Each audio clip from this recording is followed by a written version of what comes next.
Hello dear students. तो आज हम लोग थर्मोडायनेमिक्स का नेक्स्ट क्लास स्टार्ट करने जा रहे हैं। Thermo lecture 2। प्रीवियस क्लास में हम लोगों ने देख लिया था कि स्टेट फंक्शन क्या होते हैं, स्टेट वेरिएबल्स क्या होते हैं। तो किसी भी सिस्टम को अगर हमको डिफाइन करना है, जैसे मान लो कोई आइडियल गैस है, तो उस गैस का प्रेशर, वॉल्यूम और उसका टेम्परेचर, फिर एक स्टेट, फिर दूसरी स्टेट डिफाइन करना है तो P2, V2, T2, इस तरीके से स्टेट ऑफ द सिस्टम हम लोग डिफाइन कर देते हैं। इनको स्टेट वेरिएबल्स या स्टेट फंक्शंस भी कहा जाता है। अब इसमें एक बहुत इंपॉर्टेंट टर्मिनोलॉजी और इंट्रोड्यूस हो जाती है इस चैप्टर में, जो कि इंटरनल एनर्जी है।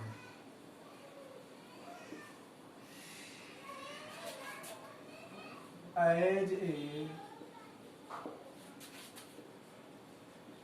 स्टेट फंक्शन यू से दिखाया जाता है। अब internal energy is the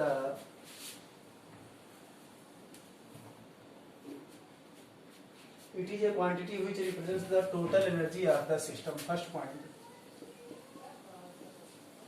it is a quantity which represents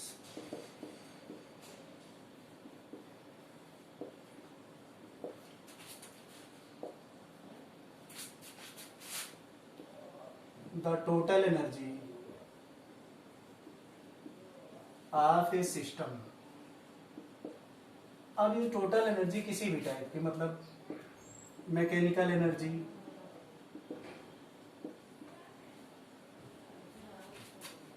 chemical energy,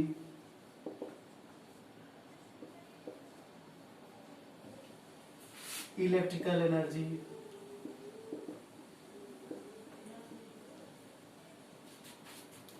electronic energy, जितने टाइप की पॉसिबल एनर्जी है, plus etcetera, all other possible energy in A system. तो किसी भी सिस्टम की जो टोटल इंटरनल एनर्जी है, या टोटल एनर्जी है, इंटरनल एनर्जी एक्चुअली में, वो उस सिस्टम के अंदर की सारी पॉसिबल एनर्जीज का समेशन होती है।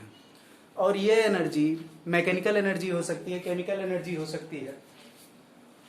तो अब यहां से एक बात आ गई कि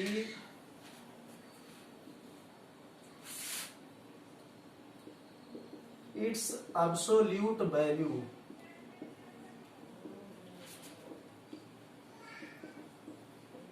कैंट बी कैलकुलेटेड। इसकी एब्सोल्यूट वैल्यू को कैलकुलेट नहीं किया जा सकता है।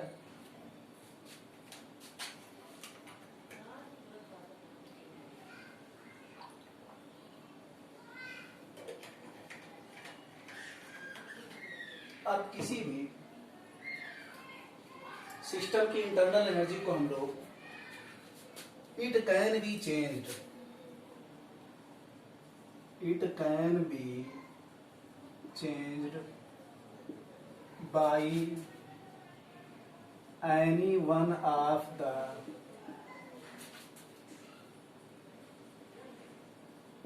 following methods. Heat is taken into or out of the system. Heat is taken into or out of the system.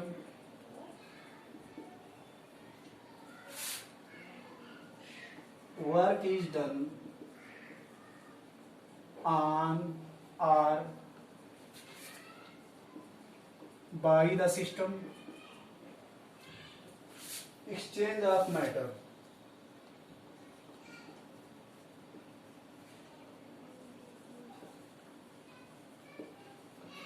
तो बच्चों ये देखना है कि किसी भी सिस्टम की इंटरनल एनर्जी, पहली बात उसमें जितनी पॉसिबल एनर्जी हैं उनका समेशन है। दूसरी बात ये देखनी है कि ये जो टोटल एनर्जी है, इंटरनल एनर्जी है, वो mechanical energy, chemical energy, electrical energy, जितनी पॉसिबल एनर्जी है सबका समेशन है। इसकी एब्सोल्यूट वैल्यू को डिटरमाइन नहीं किया जा सकता। क्यों नहीं डिटरमाइन किया जा सकता? क्योंकि कितनी एनर्जी पॉसिबल है ये कैलकुलेट करना इम्पॉसिबल है। और इनमें से किसी भी तरीके से सिस्टम की इंटरनल एनर्जी को चेंज किया जा सकता है। सिस्टम से हीट ली जा रही है या सिस्टम को हीट दी जा रही है, सिस्टम के ऊपर या सिस्टम के द्वारा वर्क डन किया जा रहा है, या मैटर का एक्सचेंज हो रहा है सिस्टम और उसकी सराउंडिंग के बीच में, तो इंटरनल एनर्जी उस सिस्टम की चेंज की जा सकती है।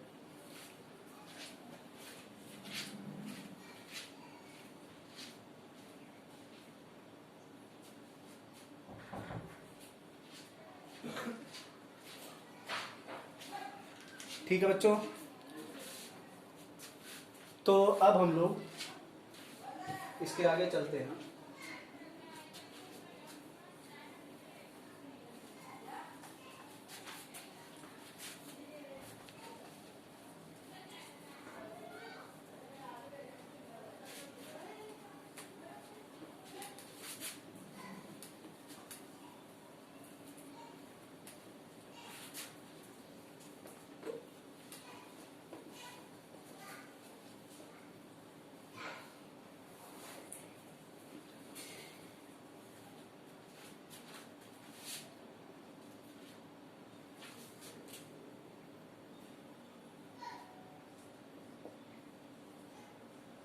वर्क,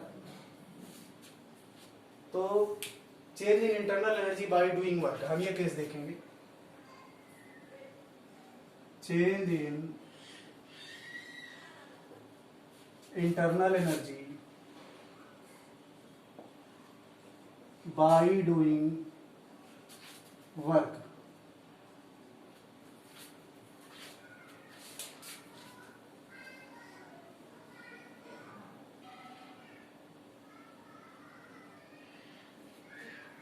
अब मान लो किसी थर्मो फ्लास्क में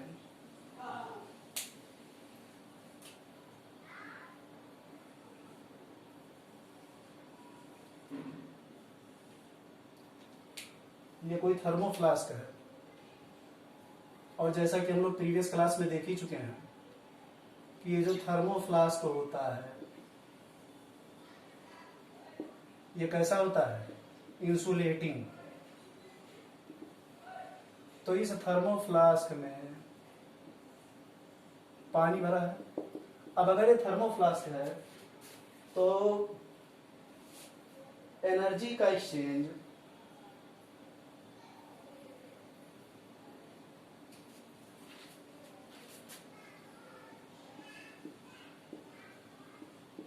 नो एक्सचेंज ऑफ एनर्जी, तो ऐसी बाउंड्रीज को, और ये सराउंडिंग हो गया,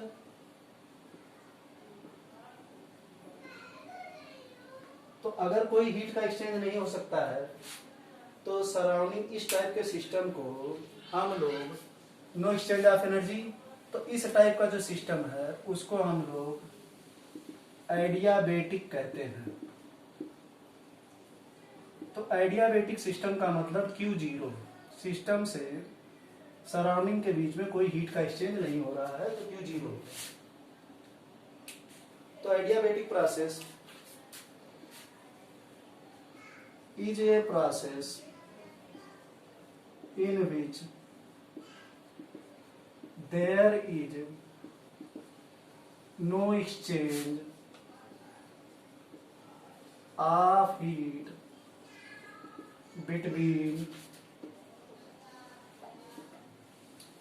system and surrounding। तो ऐसे सिस्टम को हम लोग एडियाबेटिक कहते हैं। और ये जो वाल है, ये जो वाल है यहाँ पर, उसको एडियाबेटिक वाल या बाउंड्री भी कहा जाता है।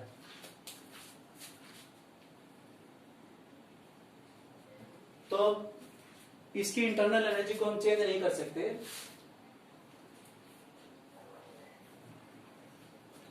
हीट को एक्सचेंज करके। तो दूसरा तरीका क्या है कि हम लोग क्या कर दें, तो इसके अभी हम लोगों ने देखा कि इस इंटरनल एनर्जी को कैसे चेंज कर सकते हैं, हीट का एक्सचेंज करके हीट अंदर दे दें सिस्टम को या सिस्टम से हीट बाहर निकालें। दूसरा तरीका क्या है, वर्क इज डन। तो अब अगर हम लोग, दूसरा तरीका है कि परफॉर्मिंग वर्क,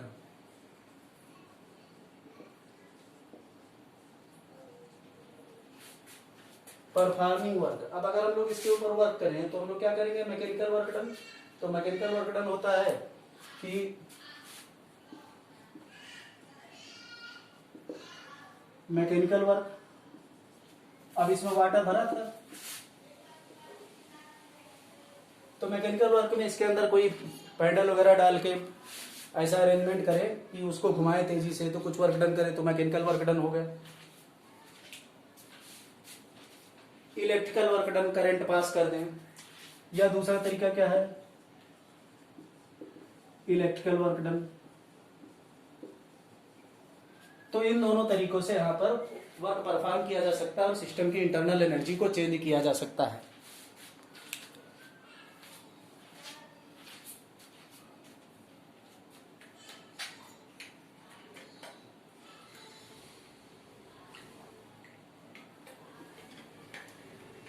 अब अगर हीट का एक्सचेंज अलाउ होगा तो हीट की भी पिक्चर में आ जाएगा। जनरल केस, अगर यहां पर जो नेक्स्ट केस है हमारा, तो अगर हम हीट अलाउ कर दें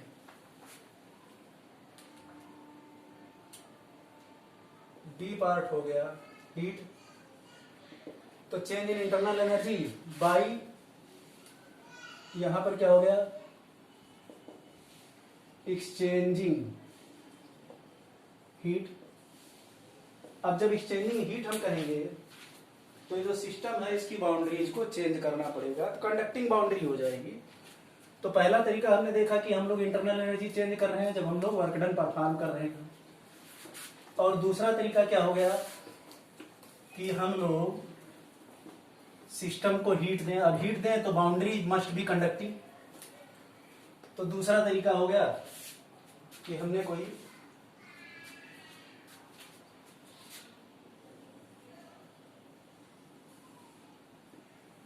ये हमारा जो अब फ्लास्क है वो स्टील का फ्लास्क है, तो ये जो वाल है ये स्टील की बनी है, स्टील की बनी है। तो अब क्यू का एक्सचेंज हो सकता है, energy, heat energy exchange allow हो सकता है। तो ये सिस्टम हो गया और ये हमारा हो गया सराउंडिंग। अब यहां पर जो बाउंड्री हो गई वो कंडक्टिंग बाउंड्री हो गई। तो अब यहां पर क्यू का एक्सचेंज हो सकता है। तो क्यू का आप या तो सिस्टम को हीट दी जाए या सिस्टम से हीट निकाली जाए, सिस्टम के अंदर, सिस्टम के ऊपर वर्क डन किया जाए, सिस्टम से वर्क डन कराया जाए। तो पहला दो केस ये हो गया। उसके बाद एकदम से जनरल केस आ जाता है कि अगर हम सारा काम कर रहे हो, मतलब सिस्टम को कुछ हीट दे भी रहे हो और सिस्टम से कुछ हीट निकाल भी रहे हो, वर्क डन भी कर रहे हो, तो एकदम जनरल केस बन जाता है। और इसी डेफिनेशन से फर्स्ट लॉ ऑफ थर्मोडायनेमिक्स बन के आ जाता है। अब इसमें कुछ नोटेशंस होती हैं जो बहुत इंपॉर्टेंट नोटेशन होती है, कम से कम यहां पर थर्मोडायनेमिक्स में। और वो नोटेशंस हैं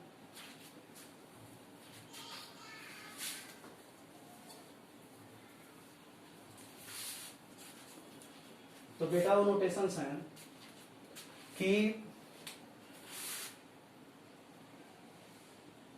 इम्पॉर्टेंट साइन कन्वेंशन। तो heat given to the system, तो Q को पॉजिटिव लिया जाएगा। Heat taken from the system,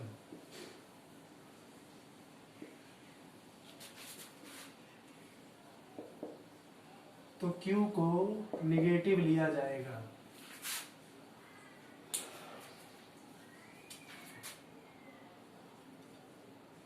work done on the system, तो W पॉजिटिव लिया जाएगा और work done by the system,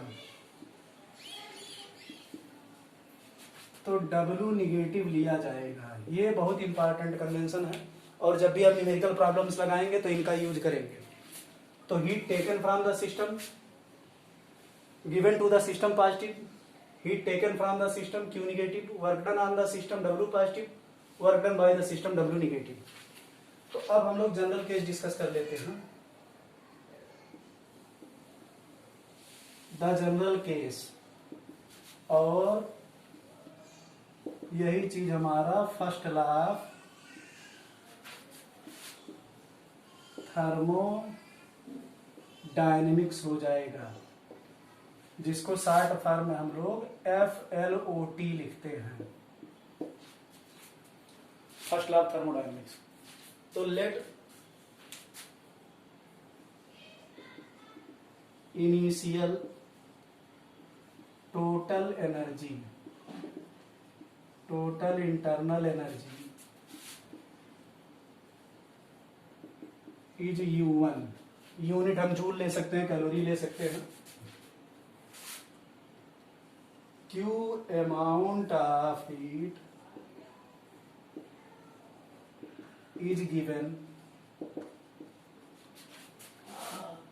to the system and W amount of work done, work is done on the system. अब कहा गया system की total initial internal energy U1 थी, तो ये हम मान ले सिस्टम है, तो इसकी इनिशियल एनर्जी U1 थी। Q का हीट दिया गया, Q हीट गिवन, और W वर्क इज डन।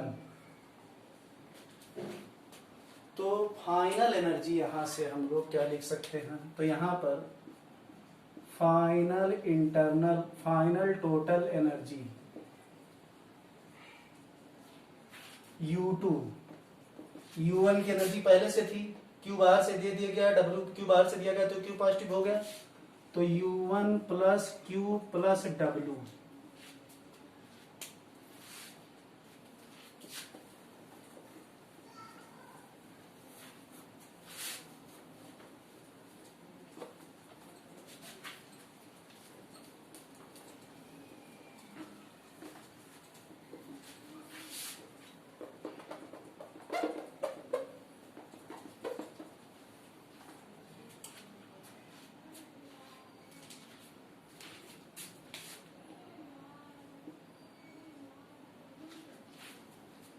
ध्यान से देखना बेटा। सिस्टम की इनिशियल इंटरनल एनर्जी U1 थी, हमने Q अमाउंट का हीट सिस्टम को दिया और W अमाउंट का वर्क डन सिस्टम के ऊपर किया गया।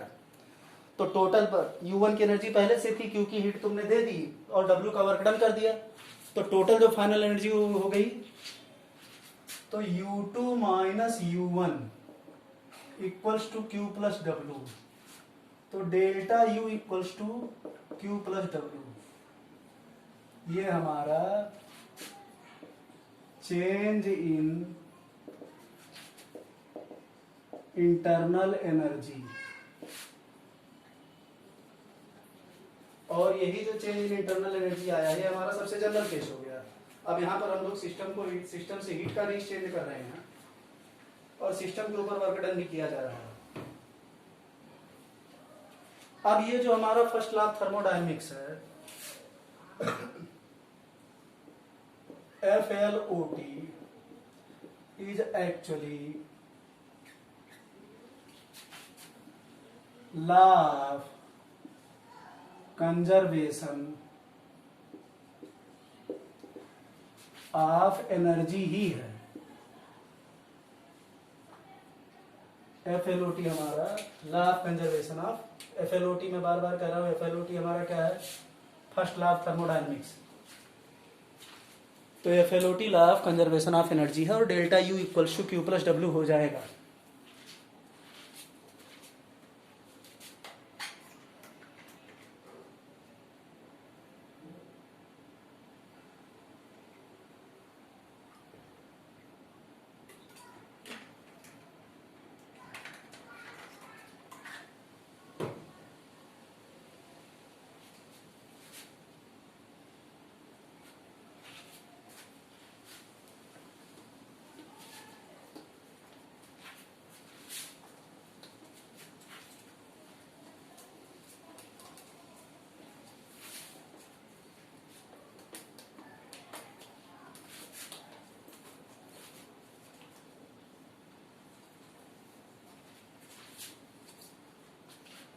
अब इस पर अगर हम लोग कुछ क्वेश्चंस करें,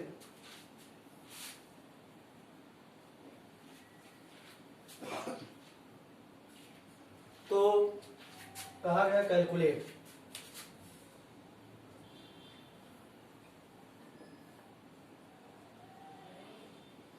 चेंज इन इंटरनल एनर्जी, और आगे से इस पूरे चैप्टर में हम लोग बार बार चेंज इन इंटरनल एनर्जी ना लिख करके डेल्टा यू लिखेंगे शॉर्ट नोटेशन में। पहला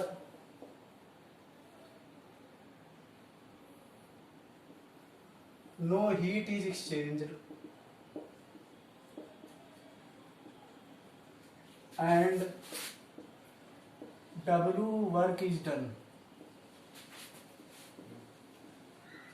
तो क्या होगा, अब अगर कोई हीट का एक्सचेंज नहीं हुआ है तो Q हो गया 0, और W का वर्क डन किया गया है तो delta U equals to Q plus W। Q 0 हो गया तो delta U equals to W, और सिस्टम क्या हो गया, अगर हीट एक्सचेंज 0 है तो सिस्टम एडियाबेटिक हो गया।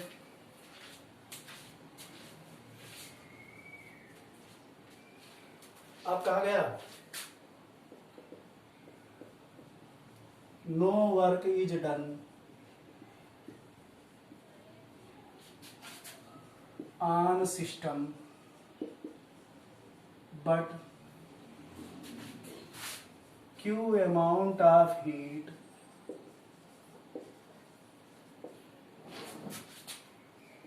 is taken out of the system।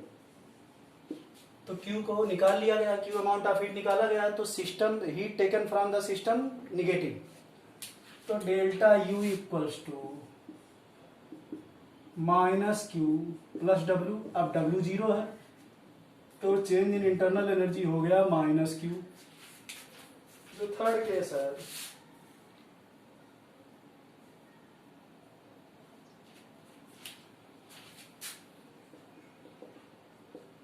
W work is done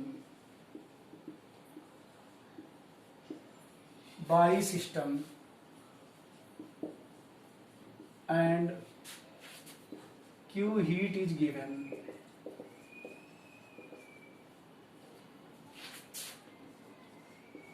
to the system। अब W work is done by the system है तो W निगेटिव हो गया और Q हो गया पॉजिटिव, क्योंकि Q की हीट दी गई है, तो Q माइनस W निगेटिव हो गया, तो डेल्टा U आ गया Q माइनस W। तो पहला केस हमारा ये था कि हमको internal change in internal energy calculate करना है। पहले केस में सिस्टम के कोई हीट का एक्सचेंज नहीं हो रहा है, लेकिन W का वर्क डन किया जा रहा है ऑन द सिस्टम, तो कि W पॉजिटिव हो गया और Q 0 हो गया, एडियाबेटिक हो गया। दूसरे केस में कोई वर्क डन नहीं किया गया, लेकिन Q की हीट सिस्टम से निकाली गई है, तो अब Q की हीट निकाली गई है तो Q निगेटिव हो गया और W हो गया 0। तीसरे केस में W work is done on the system. अच्छा, इन पर न्यूमेरिकल भी आते हैं, बहुत आसान न्यूमेरिकल, कि मान लो चौथा 40 joule work is done on system and 60 joule of heat is taken from system. तो Q work is done on the system, तो W हो गया +40 जूल, और W 60 joule of heat is taken from the system, तो Q हो गया -60 joule. तो change in internal energy delta U equals to Q plus W वाला, तो -60 + 40 -20 जूल। इस तरीके से डेल्टा U कैलकुलेट हो जाएगा। ये बहुत आसान सा न्यूमेरिकल हमने देखा इस पर।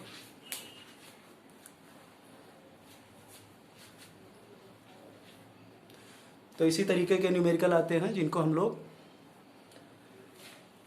बहुत आसान पार्ट में कैलकुलेट करते हैं। मतलब हमको साइन कन्वेंशन पर ध्यान देना है।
तो डियर स्टूडेंट्स, अब हम लोग आगे बढ़ते हैं। Calculation of work done.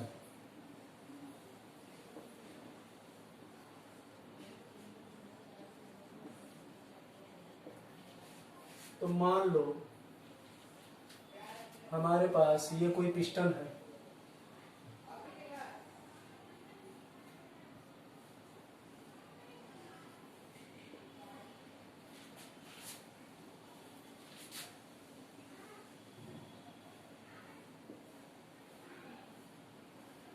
और यहां पर एक्सटर्नल प्रेशर P का लगाया गया है, P एक्सटर्नल। तो ये पिस्टन की लोकेशन पहले यहां पर थी, तो यहां पर जो वॉल्यूम हमने लिखा था, गैस यहां पर है, जो वॉल्यूम हमने लिखा था वो V1 था। कुछ देर बाद हमने इस एक्सटर्नल प्रेशर लगाया। अब ये जो लोकेशन है पिस्टन की लोकेशन, ये यहां कहीं पर आ गई P एक्सटर्नल, और यहां पर अब वॉल्यूम V2 है। तो यहां से यहां तक का जो गैप है, अब इसका अगर हम क्रॉस सेक्शन एरिया A ले लें, एरिया ऑफ क्रॉस सेक्शन, तो ये थोड़ा P × A फोर्स हो जाएगा, और यहां से यहां तक की लेंथ L ले लें, तो जो हमारा वर्क डन आ जाएगा। और ये सिंगल स्टेप है, इन वन स्टेप। अच्छा, इन वन स्टेप का क्या सिग्निफिकेंस है, ये हम लोग अभी जब रिवर्सिबल और इरिवर्सिबल प्रोसेस देखेंगे तो इसका क्लियर होगा। अभी हम लोग इस पर कंसंट्रेट करें कि वर्क डन हम लोग कैसे निकालते हैं। तो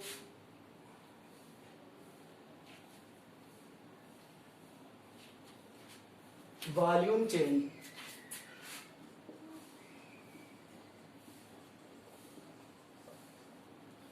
डेल्टा V वो A × L हो गया, वो L लेंथ आगे बढ़ा है, और डेल्टा V हमारा हो गया, या इसको अगर हम लोग V इनिशियल लिखें और इसको V फाइनल लिखें, और ये डेल्टा V हमारा V फाइनल - V इनिशियल। तो वर्क डन हमारा force on the piston, work is done on the system by the movement of, if W amount of work is done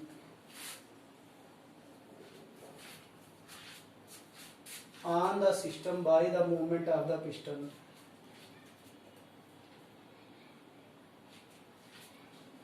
W amount of work is done on the system by the piston,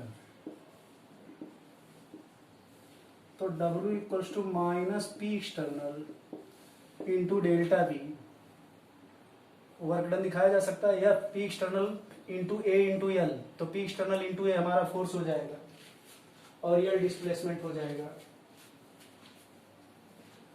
तो ये हमारा work done का formula आ गया है thermodynamics में। अब अगर ये तो है कि सिंगल स्टेप का, अगर डिफरेंशियल है या पी एक्सटर्नल खुद उस पर डिपेंड करता है, तो W equals to minus integral initial to final P E X T D V, ये डिफरेंशियल फार्मूला भी आ जाता है।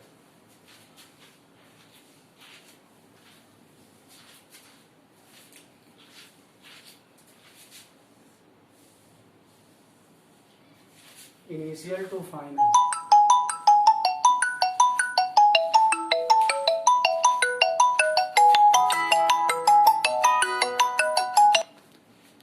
तो ये हमारा हो जाता है minus P external D V, ये वर्क डन का फार्मूला हो जाता है। अब बेटा इसके बाद हम लोग नेक्स्ट क्लास नेक्स्ट वीडियो में देखेंगे जहां पर वर्क डन हम स्टार्ट करेंगे,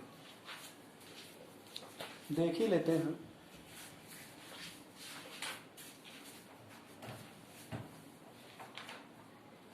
अब हमारे पास दो प्रोसीजर है कि रिवर्सिबल प्रोसेस और इरिवर्सिबल प्रोसेस क्या होते हैं। तो ये हमारा वर्क डन का फार्मूला आ गया थर्मोडायनेमिक्स में, ये इस फार्मूले को ध्यान से देखना है, minus P external D.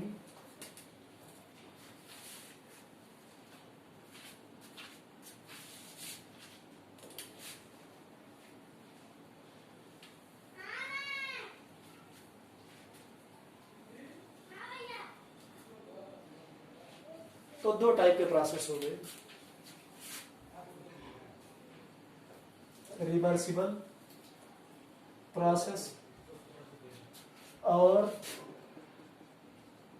Irreversible process.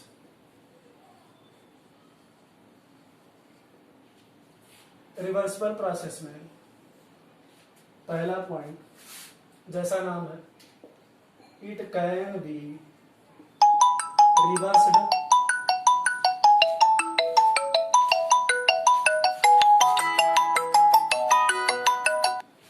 पहला प्रोसेस हो गया इट कैन बी रिवर्स्ड, पहला point.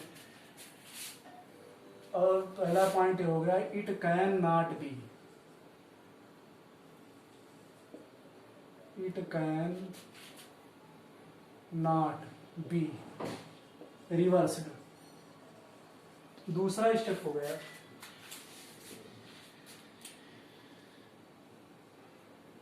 It is carried out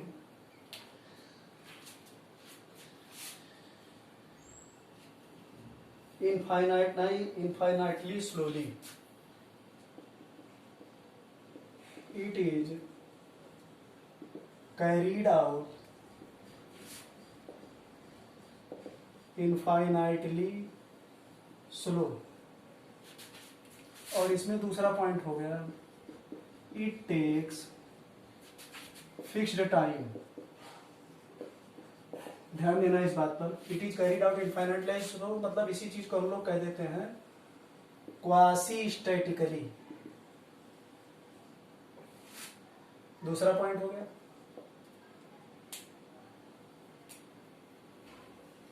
तीसरा point, it is always in thermodynamic equilibrium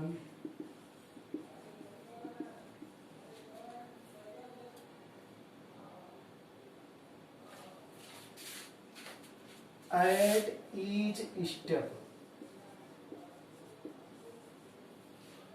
और it is in equilibrium only at initial and final state. It takes, ये तीसरा point हो गया, it takes infinite number of steps. वो जब quasi statically कह दिया गया इनफाइनाइट नंबर ऑफ स्टेप्स, और इसमें हो गया it takes finite steps.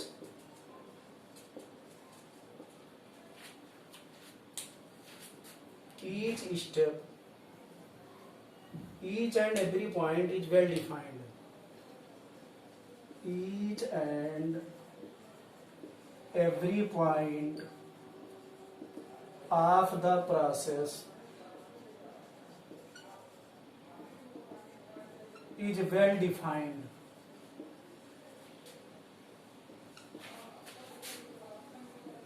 It is defined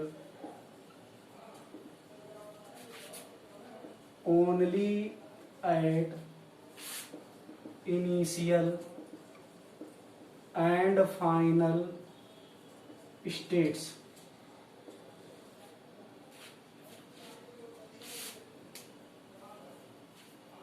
तो ध्यान ये देना है कि जो रिवर्सिबल प्रोसेस है, किसी भी प्रोसेस को हम दो तरीके से एग्जीक्यूट करा सकते हैं, रिवर्सिबल और इरिवर्सिबल. जो इरिवर्सिबल प्रोसेस है उसको रिवर्स किया जा सकता है किसी भी पॉइंट पर, और जो रिवर्सिबल है उसको रिवर्स नहीं, इरिवर्सिबल है उसको नहीं किया जा सकता. ये इनफाइनाइटली स्लो तरीके से कैरी आउट कराया जाता है, ये फिक्स्ड टाइम लेता है. रिवर्सिबल प्रोसेस में हमेशा थर्मोडायनामिक इक्विलिब्रियम होता है अपने सराउंडिंग के साथ ईच स्टेप पर.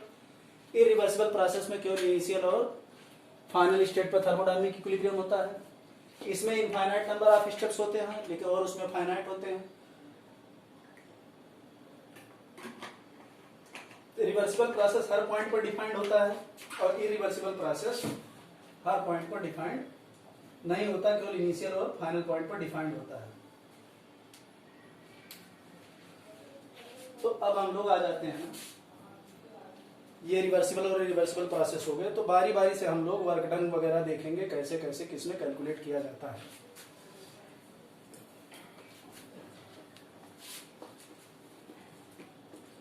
अच्छा, area under the work done क्या है? Minus P delta we, area under the PV curve.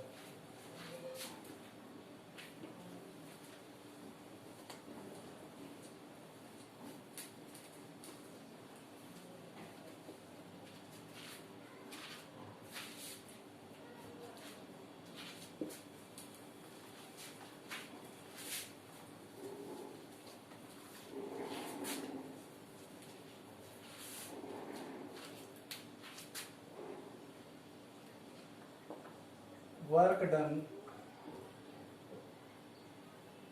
in isothermal reversible expansion. अब आइसोथर्मल रिवर्सिबल एक्सपेंशन कहा गया, तो आइसोथर्मल का मतलब कांस्टेंट टेम्परेचर. तो टेम्परेचर कांस्टेंट हो गया, तो T कांस्टेंट हो गया, तो आइडियल गैस का केस है तो बॉयल्स लॉ काम करेगा. और वर्क डन जो होगा, कहीं पर भी थर्मोडायनामिक्स में work done area under PV curve होता है. तो ये हमने लिया, एक्सपेंशन है तो वॉल्यूम बढ़ेगा. इस एक्सिस पर प्रेशर है, इस एक्सिस पर वॉल्यूम है. ये यहां से यहां तक एक्सपेंड हुआ, तो ये वाला वॉल्यूम V इनिशियल था, और यहाँ वाला वॉल्यूम V फाइनल था. और इस कर्व का यहाँ पर प्रेशर P इनिशियल था, और यहाँ पर प्रेशर P फाइनल था. और सिस्टम जो है n moles of an ideal gas, system हमारा n mole of ideal gas है और किसी क्लोज्ड कंटेनर, ध्यान देना है। अब हमारा जब बॉयल्स लॉ काम करेगा तो P1 V1 equals to P2 V2, तो P initial V initial equals to P final V final, और जो एरिया अंडर द कर्व है यही वर्क डन हो जाएगा। तो ये जो शेडेड पार्ट है ये वर्क डन है, एरिया अंडर द कर्व। अब इसको हम लोग फार्मूला लिख लें, क्योंकि रिवर्सिबल प्रोसेस है तो W equals to minus PXT dV। अच्छा, PXT equals to P gas, क्योंकि रिवर्सिबल प्रोसेस है तो हमेशा इक्विलिब्रियम है, तो इक्विलिब्रियम है तो P गैस और P एक्सटर्नल हमेशा एक दूसरे के बराबर रहेंगे, क्योंकि रिवर्सिबल प्रोसेस में ईच एंड एवरी स्टेप पर थर्मोडायनेमिक इक्विलिब्रियम होता है। अच्छा, PV इक्वल्स टू nRT हम लगा दें तो P gas into V equals to nRT, तो P gas equals to nRT upon V, तो ये वैल्यू यहाँ पर रख देंगे तो W equals to minus integral nRT upon V dV, तो nRT बाहर निकल जाएगा। अगर nRT को हम लोग यहाँ से बाहर निकाल लें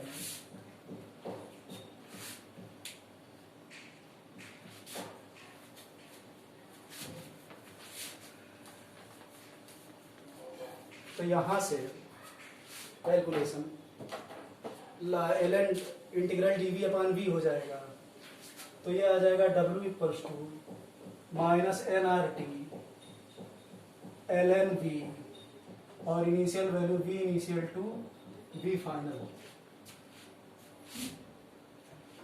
तो ln V final upon V initial आ जाएगा, तो ये हो जाएगा W equals to minus nRT ln V final upon V initial,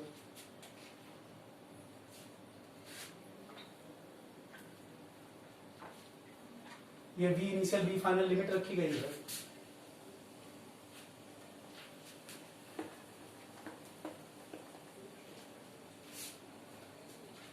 बच्चों यहाँ पर एकदम ध्यान से देखना है, W equals to minus nRT ln V final upon V initial, ये हो गया हमारा फार्मूला ln के फॉर्म में,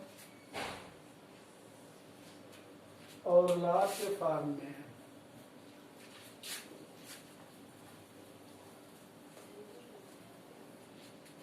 न्यूमेरिकल जब हम लगाएंगे तो W equals to minus 2.303 nRT log V final upon V initial, ये भी फार्मूला इस फॉर्म में भी लिख सकते हैं, और V final upon V initial को हम लोग P initial upon P final भी लिख सकते हैं, P1 V1 P initial V initial equals to P final V final वाले फार्मूले से।